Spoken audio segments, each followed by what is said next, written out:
Please welcome Mr. Viktor Borge. Thank you. Thank you very much. Thank you. Thank you, and happy Friday. We were supposed to, I have a young pianist with me here, we were supposed to play on 2 pianos, but I don't think they could afford it. So we only have 1 piano, so we might... I'd like to introduce a young Armenian. He lives in New York City. He was educated in Istanbul, in Turkey, music conservatory, Mr. Shahan Asrouni.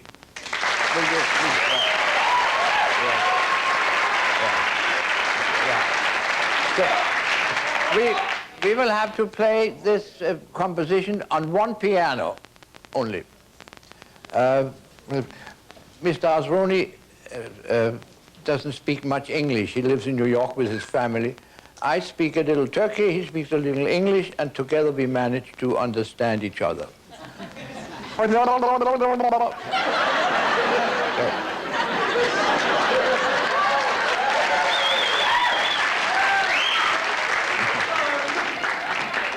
We will play the Second Hungarian Rhapsody by Liszt.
Viktor Borge and company. We'll be right back. We'll talk with Viktor. Today, you had a little time and you went next door to Farmer's Market. Yeah? Did you Yes, that was the little time I had. Yeah? Did you do any shopping? Did you get any? No, I didn't have time for that. Oh, what did you do at Farmer's Market? I just looked around and counted the time till I had to be back here. Sounds pretty exciting. It was very exciting. Yeah, yeah. Now I don't I don't mean to dispute the public broadcasting system. But I hope so, yeah. But I notice you're doing a special, your 80th birthday celebration. Yes, that's at about Wolf Trap. time, isn't it? Well, it is, because 2 days after the special, as I count, you'll be 81. So aren't they a little late? You're pretty smart at that, yeah. Are my numbers correct? Yes, you're right. All right. What were you talking about? Well, they're doing your 80th birthday celebration, but 2 days later you'll be 81. Yes, well, that was a Wolf Trap tribute. A very lovely show with a lot of people involved. And that's being shown on January the 1st. Right. It's a 90-minute show, and I look forward to that. All right. Well, good. Well, we look forward to seeing it. Now, also the other big news is you're going back to Broadway. It's been a long time since you've. Well, I started on Broadway in 1953 with my one-man show, and I stayed there for almost 3 years. That's still in the Guinness Book of Records for the longest running Yes. one-man show on Broadway. Yeah, unless somebody tore it out, I guess. But it is there, and it so happened that I've been back on Broadway maybe 3 times. Yeah, and it was 12 years between every time. Just coincidentally? Coincidentally, so there was 1953, 1965, 77, 89, and there'll be now. They're selling tickets already for the year 2001. Well, good. Put me down for two. Sold 2. When did you leave? When did you leave Denmark? When did you? When I left Yeah. Denmark? How long ago? In July. But I mean, you probably. For good. That was in 1939. So it's 50. That's another anniversary for you this year. 50 years of. This will be, yes, I arrived in 39 I arrived. And, 50 years. Yeah. Were you? Gosh, I've been here 50 years. It doesn't seem that long. Do they? Now you've been knighted in a number of places. Do they knight people in Denmark? Have you been? Apparently they do. They did it with me. You've been knighted. Where else have you been knighted? Where else? Here and there. I have. I was knighted in 3 countries. I'm a whole weekend. Denmark. Denmark and where else? Denmark, Norway, Sweden, and Finland. That's 4. And Iceland. That's 5. Yes. Yeah. Now what does that mean? When you go back there, they call you Sir Victor? No, they don't, because we don't have titles. So it's just an honor. Do they give It's you a anything? great honor. Do they give you a trophy or a? Yes, you wear things around your neck and wherever you can put it.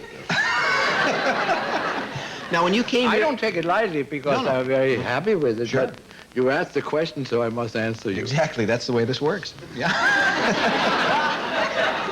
Apparently. Apparently. When you came here 50 years ago, did you speak English at all? No, I couldn't speak at all. I still have problems. No.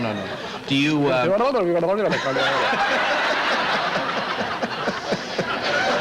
Very seasonal, though. It's very Yes, nice. yes. Now, so how did you have a tutor? Did you go to school? How did you pick up the language? Well, I went to, the first thing I did was walking into a movie on 42nd Street. I saw 3 features for 15 cents. Ah. And I sat there for 24 hours, so the same movies over and over and over again. And I began to speak with the actors because they never changed from the same movie. They said the same thing and did the same thing, this and that. So what kinds of movies were these? I mean, One was a Humphrey Bogart movie. That's very interesting.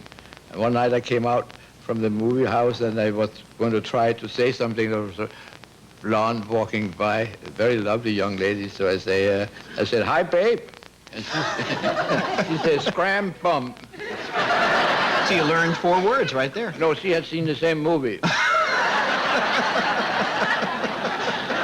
I guess I know. You've worked with just about all the great orchestras in the world, haven't you? I mean, Yes.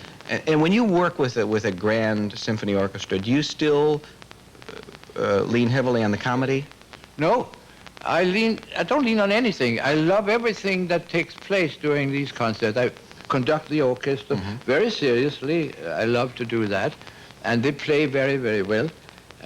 with me because they are warmed up. They enjoy the comedy I do between the selections that I choose. But during the actual performance of the pieces, it's very serious. Absolutely. Has anyone ever advised you over the years, early on in your career, they say, Victor, you shouldn't be doing the comedy because it's detracting from your musical? No, I don't. Well, they might have said so, but I haven't paid much attention to it. Apparently not.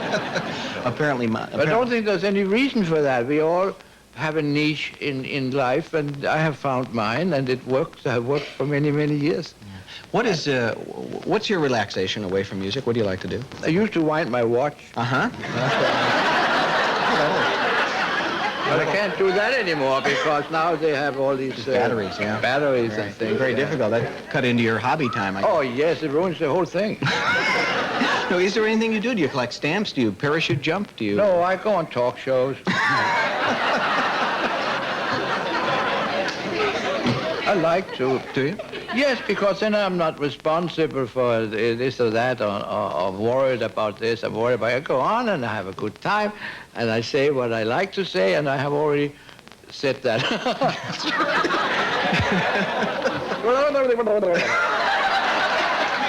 So I keep laughing at that. It's so silly. I was reading stuff about you from earlier in your career, and you used to you had some problems because you used to make jokes when he was very popular in this country and on the rise, make jokes about Adolf Hitler. Oh, yeah. Getting started. And you were those were the dark days of my life, but, I would say something like, what's the difference between a dog and a Nazi? And then I would say, the Nazi lifted his arm.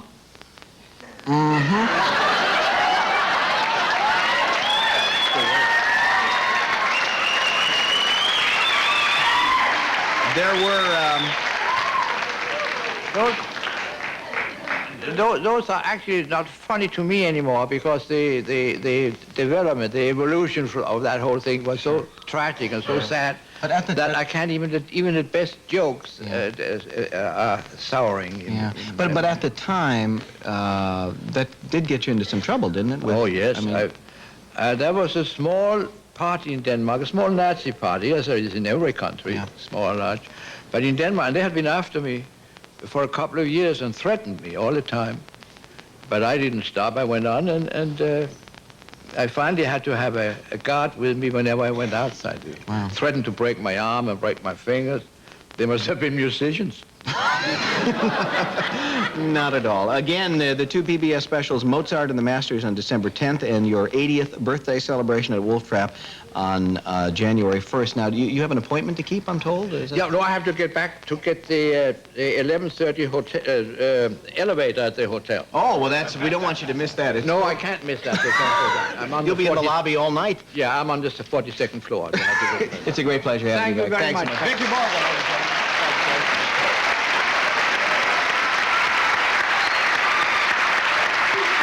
We'll take a break.